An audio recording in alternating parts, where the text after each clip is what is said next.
Broadcasting live from the Subaru of Gwinnett studio inside the Sonesta Gwinnett Place Atlanta Hotel. It's time for Gwinnett Business Radio. And hello again, everybody, and welcome to Gwinnett Business Radio. We are broadcasting live from the Subaru of Gwinnett studio in the beautiful Sonesta Gwinnett Place Atlanta Hotel. I am Mike Salmond alongside Stephen Julian.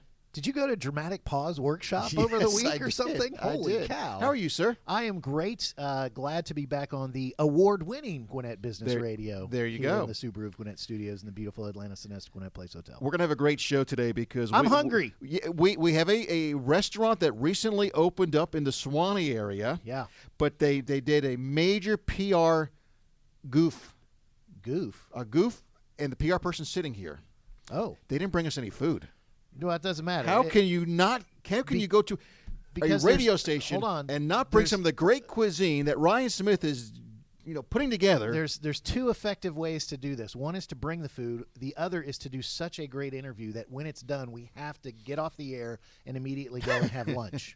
Right? I'm sure that's going to happen. They chose the latter, which is okay. The name of the restaurant is Bottles and Bones. They are located off Buford Highway in Suwanee, and we are joined by the owner, the general manager, and the head chef. Wow. We've got the whole crew here. Rob Taranto is the owner of the business. Emile Blau is the general manager, and Ryan Smith is the executive chef. I'm excited, and I'm hungry, so let's get into it. Absolutely. Well, guys, welcome to the program. And, Rob, we'll start with you. Tell us all about Bottles and Bones and the history of why you decided to open a restaurant in Suwanee.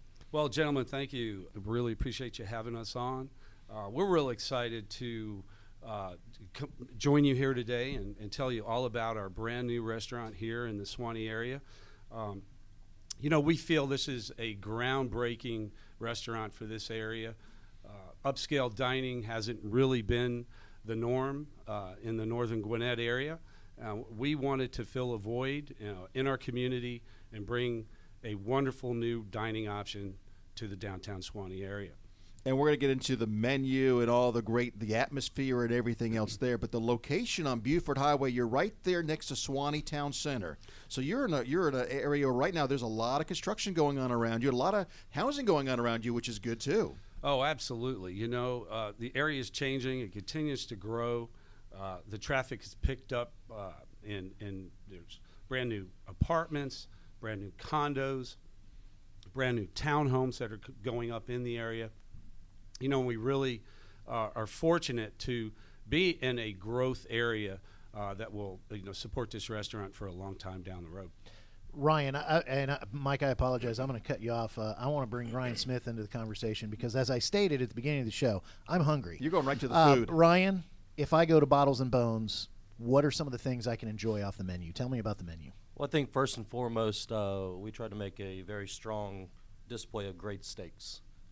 So that's where I would go first. I mean, we have all kinds of steaks on bones and steaks off of bones, but we've done a great job of gathering the right steak, I think, for this town and what some people haven't seen in this town. Yeah.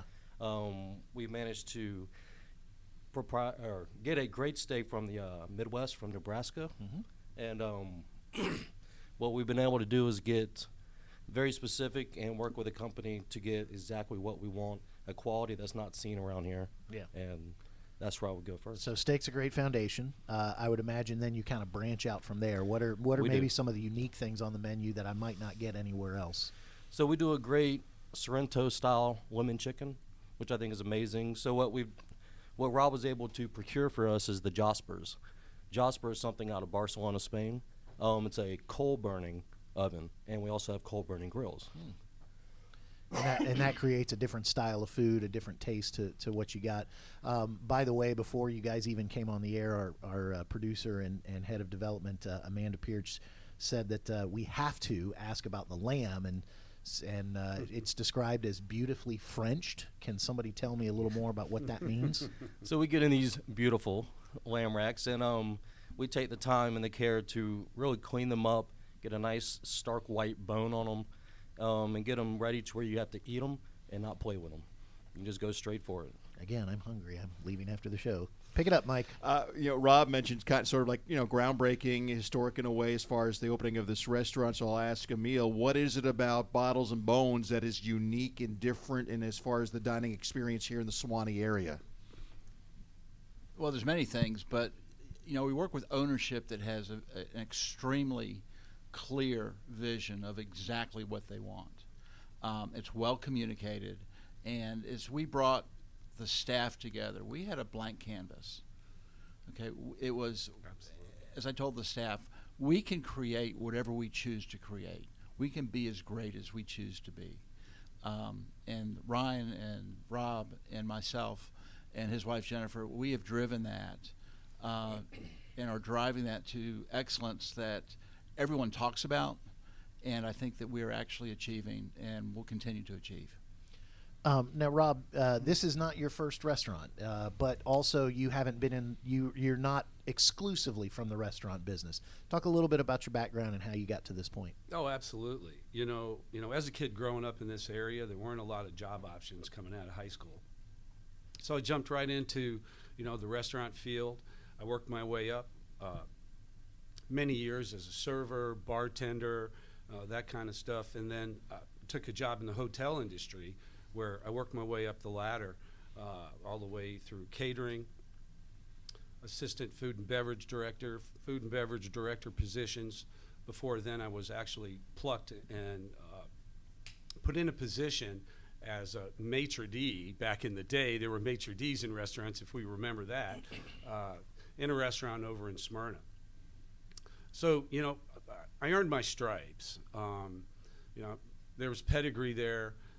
It worked its way into my blood. I really enjoyed hospitality. I enjoyed meeting people. I enjoyed pleasing people. And I was young enough and had the horsepower then to really do that on the front lines, if you will. Then I walked away from that aspect of food service more than anything else and had an opportunity to get into the nightclub industry back in the 80s, mid to late 80s in the Buckhead area, when it was, the old Buckhead Crawl, and there were restaurants and night spots everywhere. That was our time, Stephen. That was... you were probably there. That was a time that, I think I probably served a drink at some point in time through my career. But it truly, at the end of the day, it never really left me. But at 35 years old, I met my beautiful wife, and I changed my career and started getting into the investment field, and did really well flipping real estate. And it was really real estate that helped launch, my success in life. But then again, the hospitality field never left my blood. And here you are with Bottles and Bones, which you opened up, just a few weeks ago, right? February 24th. February 24th. So Ryan talked about the food. Emile, talk about the atmosphere. What is it about Bottles and Bones that's going to capture us when we walk through the doors? What are we going to experience? Well, you walk in, it's absolutely gorgeous. It's a unique situation where we have a dining room, a private dining room, and then we have a lounge.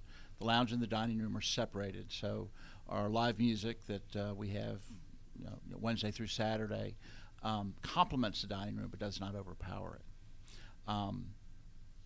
The private room is, we're just starting to see so many requests for that, for business, for families doing celebrations, for women's clubs. The demand is just going to be huge. And a dining room that is approachable, so it's not stuffy.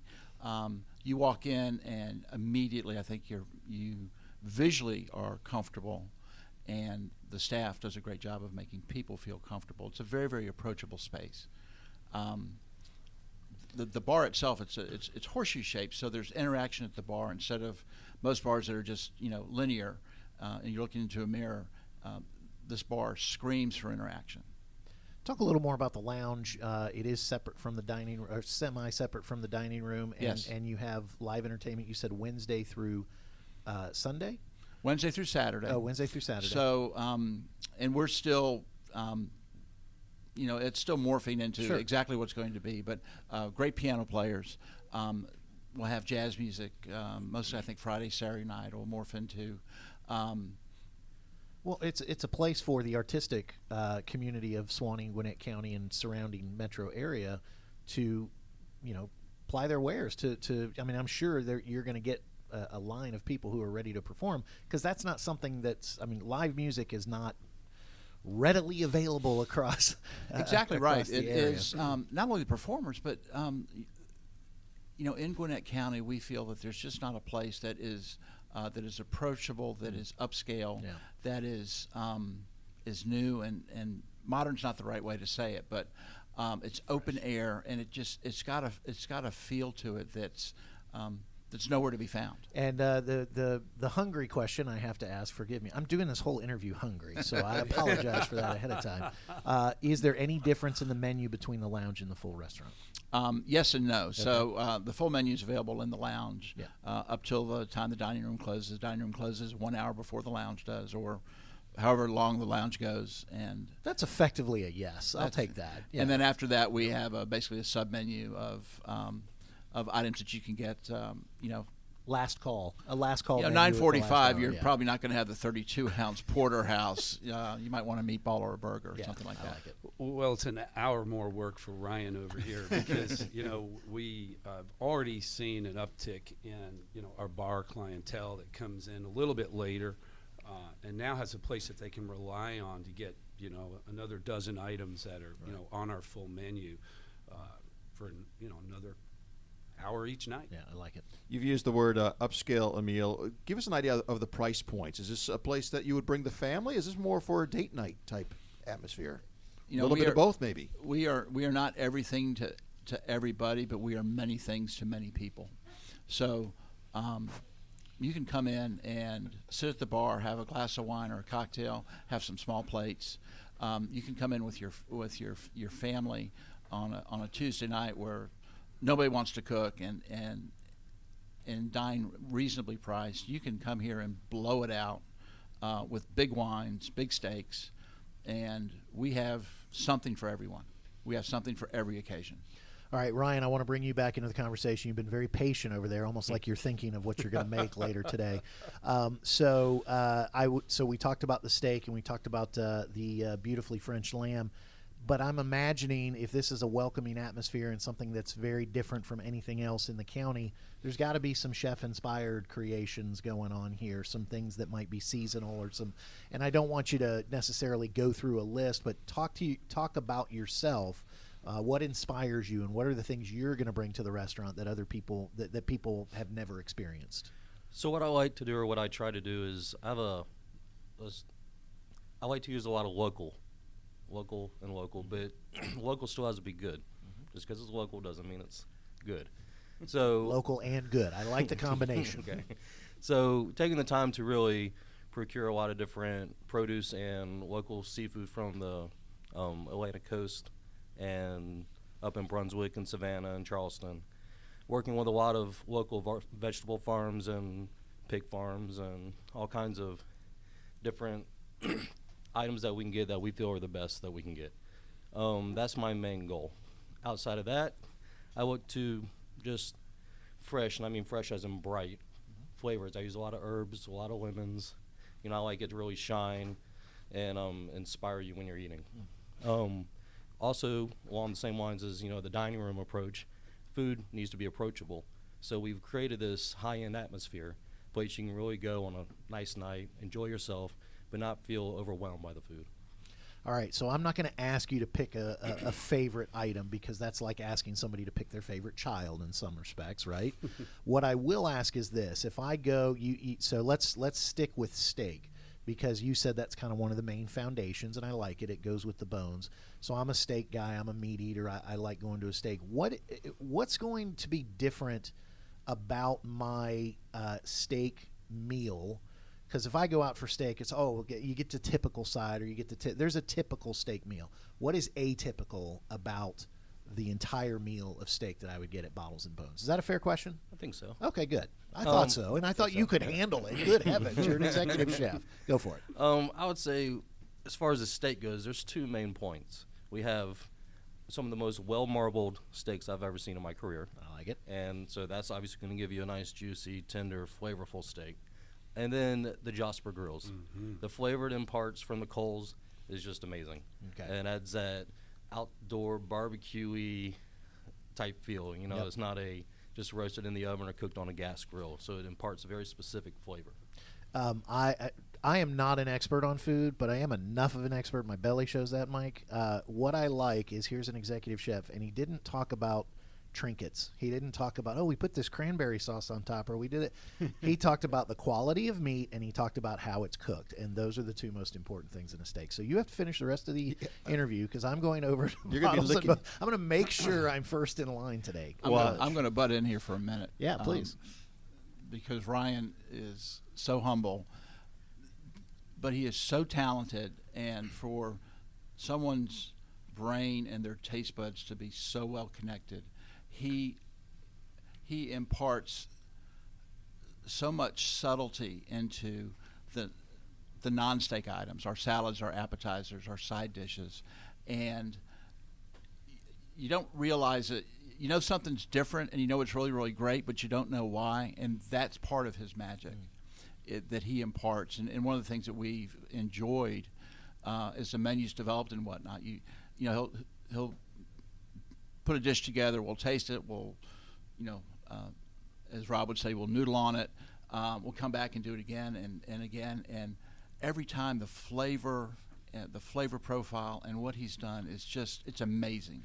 It really is amazing. I am trying to get him to really brag on himself, and he isn't doing it, which is probably a sign of how good he is, because he's like, just come in and taste it, and it'll be fine. But I like that the general manager steps up and goes, no, let me brag on my chef for a little bit. No, he's awesome. Well awesome. Done. Rob, I'd like to find out how you found Emile and how you guys then found Ryan. How did you guys kind of connect? Well, I tell you, in this business, out here, we went through recruitment to find the right people. We had no choice. We wanted a pool of people that we can sit down, get to know, interview, get a good feeling from where their head was, where their career was. We wanted a true and trident veteran, at the helm of this restaurant. I'm not in my 40s anymore, so I wasn't looking for a full-time job, guys. But at the end of the day, if we knew we were going to bring this upscale, beautiful, approachable restaurant to an area that sorely needed it, we needed a true and trident veteran at the helm. So we went to a recruiting firm, and we interviewed many people. And once we decided to offer the job to Emile, he knew he had owners that had passion for what they were doing, had the financial backing to make it happen, and still had some horsepower left to, get this thing kicked off. And so once Emile was on board, we started our search for the person we needed to, be at the helm in the back of the house. And that's your make or break right there. Absolutely. You get that wrong, you're not in business very long. There's no question about that, Mike. I mean, at the end of the day, we also wanted to keep local at heart. We wanted someone that had passion for this area and wanted to be part of that game-changing feel. And we must have interviewed 8-9 chefs. And Ryan wasn't the chef with the most experience by any means, but it was Ryan's attitude, the feeling he gave us, the commitment to the concept, because we wanted to be approachable. We keep throwing that word out there. And we wanted someone that didn't have a problem having an awesome burger, an awesome French dip sandwich, an awesome salmon sandwich, and salad entrees on the menu that wasn't all about the bones or the no bones. I do have to ask, as far as the interview process, a guy can come in and answer all the questions and just sound so great. But it comes to how well does he cook? Is there a point at the end where you narrowed it down to a couple, say, okay, now cook us something, and do you actually get to eat something? Oh, no, absolutely. Okay. I mean, we went to test kitchens, and I could interview great, but I can't cook with a darn. I mean, I might be able to fool you. We wouldn't be here today if we didn't go to test kitchens, guys. Okay. I mean, it was costly to do that. Sure. We had to procure, the test kitchen itself and all the food to make it happen, and we gave each chef a menu, and we said, we want to see you cook, and we want to see you cook this, and by golly, they were on their own. Yeah. We had a restaurant consulting firm that worked with us through this process, and their corporate chef, helped each of our candidates along.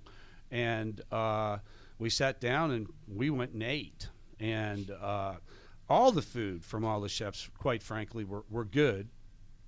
Ryan's was exceptional, though. Yeah. I mean, we could see that, he really took to heart everything that he did. And, we were quite frankly blown away. If that process ever happens again, if something happens with Ronnie, moves on, or you open another restaurant and got to go through that interview process again, Stephen and I would like to volunteer ourselves to help with the chef interviews. Yes, free of charge. Well, the tastings are great, you guys. I mean, I've got a better idea, Mike. We need to go to lunch or dinner and just have an approachable, very well done meal. And we stated this off the air, but again, a game changer for the local area. There's a lot of local ties with this leadership team. Yes. There's a lot of years in Georgia. So this isn't, oh, hey, I came down from fill-in state name here, and I'm going to open something in Georgia. There's a lot of roots here, and they're doing something that really hasn't been done much, if at all. Rob, I want to get back to you for a second. You mentioned you're not in your 40s anymore. No, sir. So you're kind of at that stage where a lot of folks may say, you know what, I'm going to go hit the golf course and kind of take it easy and so forth. But you not only decided not to do that, you got into the restaurant business. Right. Of all things, I mean, which is very competitive, and we all know the stats as far as how long restaurants stay open and so forth, and the success rate and so forth. Why at this point in your career did you decide, I get the fact that you don't want to play golf 5 days a week. We talked about this before we came on the air. I get that part. But the restaurant business, and I understand you have the hospitality background. Right. But you still want to sleep well at night. No, absolutely. And I'm not saying I'm not struggling with that right now after, recently opening the doors. But we, at the end of the day, it doesn't leave your blood. You have that hospitality in you. It doesn't go away. And again, from an investment standpoint, we feel like this is a great long-term investment, and the community is going to rally around it. We're hearing it left and right from most all our guests that come in and say, "Gosh, finally!" People walking up to me I've never seen before, never met before, shaking my hand, thanking me profusely for finally bringing something to this area that it so sorely needed. We don't have to go to Buckhead or Atlanta for fine dining. It's right here in our backyard now. No, absolutely. We've come full circle as well from the 80s when, most of the restaurants and bars were offering 2 and even 3 for 1 at happy hour. And we kind of had, there were some issues on the road back then with the combination of that.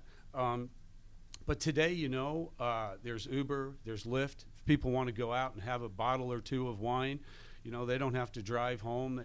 There's a big difference in the thinking behind going out and really enjoying, dinner and having a couple of drinks today. Emile, let me ask you a question as general manager, and please tell me if this is unfair, but here's the way I wanted to phrase it. Of course, if someone says that's a fantastic meal, it tasted wonderful, that's one way that they say they had a great time. What else will people say when they're walking out about the overall experience? I think the epitome of it is when people leave and they just say, we had a great time. You can't complicate the equation too much. It is about hospitality, the great food that we have, the wonderful atmosphere. But listen, we all want to be treated well. Mm-hmm. Okay, we all want, at 30,000 feet, we all want to be loved. Okay, and we love on our customers. Actually, better said, we love on our guests. Yeah, and it's Rob has let us and demanded that we create a culture of really, really taking care of not only our guests, but certainly taking care of our staff as well. Good music adds to that. The way the staff is treating you adds to that. The lighting of the place, the comfort of the seats, all that kind of stuff adds to that. Exactly. It's a full experience, and the great thing about Rob, he is so focused and didn't miss a detail in the design. He and Jennifer, his wife, did not miss a detail in the design. And I was there through the whole process. I came on in October when the building started, and we had a office across the parking lot so we could see everything that was going on. He was down there 7-8 times a day, and you'd be like, well, no, it's a half-inch off. And the contractor would say, well, yeah, okay. He goes, well, it's a half-inch off. Right. And the contractor would agree. He says, okay, it's a half-inch off, and it can't be anymore. You got to fix it. And I'm not exaggerating when I say that, but every detail in the restaurant to make it approachable and make it comfortable, that's what he's accomplished. Mike, how many details would I miss if I were putting together a restaurant? That's why we have the professionals doing exactly. it, right? That is why I've never opened a restaurant. They start it, they cook it, they do all that. You eat it. Yes, I know my role. So to interject, gentlemen, I want to throw some kudos out to Z-Space Design. The Zackus firm came on board with us early, helped us design this entire restaurant from the ground up. Every aspect of the interior was discussed. The restaurant, the dining, the private dining room, the bar area, and we call it a lounge, and that's what it is. It's truly a place you can come in and relax. It isn't just a bar to go have a drink and stare at a TV. It's a place to get to know the people. It's a community bar. We feel like it's the new Suwanee Cheers. It's a place to come in, get to know your friends, get to know your neighbors, and Z-Space Design helped us get there. Just a beautiful interior. My wife Jennifer worked with the team from day one. Everything in the building was discussed in relation to assisting us keep the noise levels down in restaurants. It is a problem today. The more tile you put on the floor, the more drywall ceilings you have, the more noise levels you have. And when people come in and fill a restaurant, the biggest complaint is, God, I can't hear myself think. I can't talk to the person across the table. And what we really wanted to do was separate, or at least offer some separation from a bar crowd and a dining experience. And we did that early on through our design with Z-Space. That's great. Well, I know Amanda was there for your VIP night recently. She came back with glowing reviews. We can't wait to get out there as well. We hope our listeners will go to Bottles and Bones in Suwanee. We're talking to the owner, the GM, and the executive chef. As we wrap things up, Emile, let me ask you this as far as hours. Do you serve lunch, dinner, days of the week? Are you open at 7 days a week? So currently we opened up at 7 days a week, or 7 nights per week, and we anticipate to bring on Saturday, Sunday brunch will be the next project, and then we'll take a look at some type of a lunch schedule that may be 1 day a week and maybe 2 or 3 days a week. Really, we're waiting to see what the market brings us, what the community wants. So at this moment in time, what's the opening time? The lounge opens at 4 o'clock every night. The dining room opens at 5. Perfect. Okay, as of today's broadcast, which is the middle of March, but where could they go to find out more information, depending on when they listen to this interview? You have a website? We certainly do. BottlesandBonesGA.com. And do you spell out the and, or do you do the ampersand? It's and. Bottles and Bones GA.com. They're thorough and complete, using all letters necessary. Because Bottles and Bones GA for Georgia, we may you've left the door open there for maybe like Bottles and Bones, businessman. Alabama, Tennessee, whatever. So he won't play golf 5 times a week, but he will hopefully grow this to 5 or more restaurants. Absolutely. It's in his blood. That's the whole idea. It's in his blood. As we wrap things up, we'll get a final comment. What do you want people to walk away from this today's interview, remembering about Bottles and Bones? If there's one thing, we'll start with you, Emile. Well, thank you for that. I think it's the total experience of hospitality, gracious hospitality, and very, very wonderful and approachable food. Yeah, come on out too, and just at least try it. And once you try it, hopefully you've earned the business. They'll come back. Ryan, I'll go to you next. One last statement about Bottles and Bones. I just hope when our guests come in that they can leave knowing that they had something that wasn't intimidating. It was an approachable item, but something that they still have never tasted before, a way they've never tasted before, and just enjoy their time. That's awesome. And Rob, will let you have the final word. Oh, absolutely, guys. Thank you so much. Great to be with you here today again.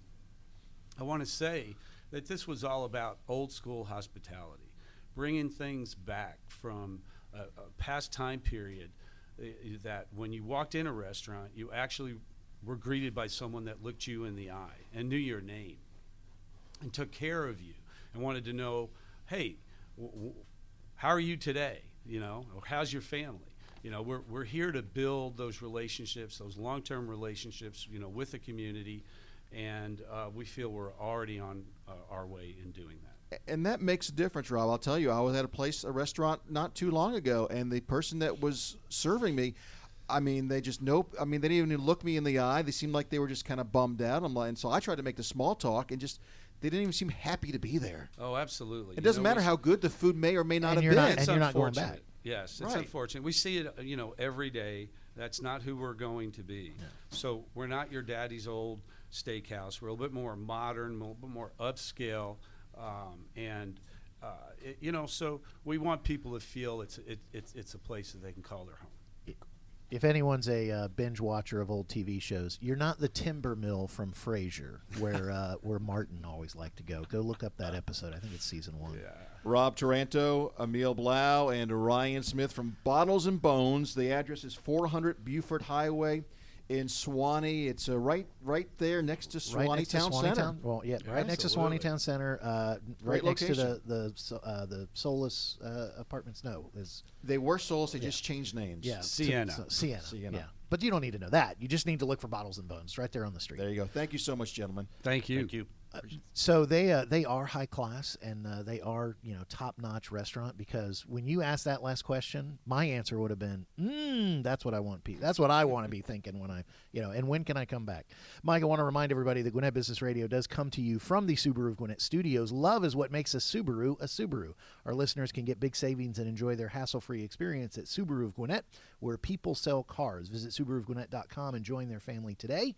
Come in and see the difference. If you're already a Subaruist, then bring your car in for regular service, because they do that too, and they do it very well. Follow Subaru of Gwinnett's Facebook page and other social media platforms for the latest Subaru offers, news, and community events. Speaking of social media, be sure to follow us on Twitter, Facebook, LinkedIn, at Gwinnett RadioX. We are all over the social media place, also Instagram. And not only is this show available at BusinessRadioX.com if you select the Gwinnett Studio, but we are on all your podcast platforms, iHeartRadio, iTunes, Stitcher. You name it, we're there. You can't get away from us. What's the cost to subscribe to our show, Mike? Zippo. What's the cost to leave a review for our show, Mike? Nothing. I like it. Will they leave our show going, that was a wonderful experience? Probably not. Well, I hope so. We can aim for it. We have a goal now. All right. For our producer, Amanda, great job, Amanda. For Steven, I'm Mike and our guest, and thank you for listening, and we'll see you next time here on Gwinnett Business Radio.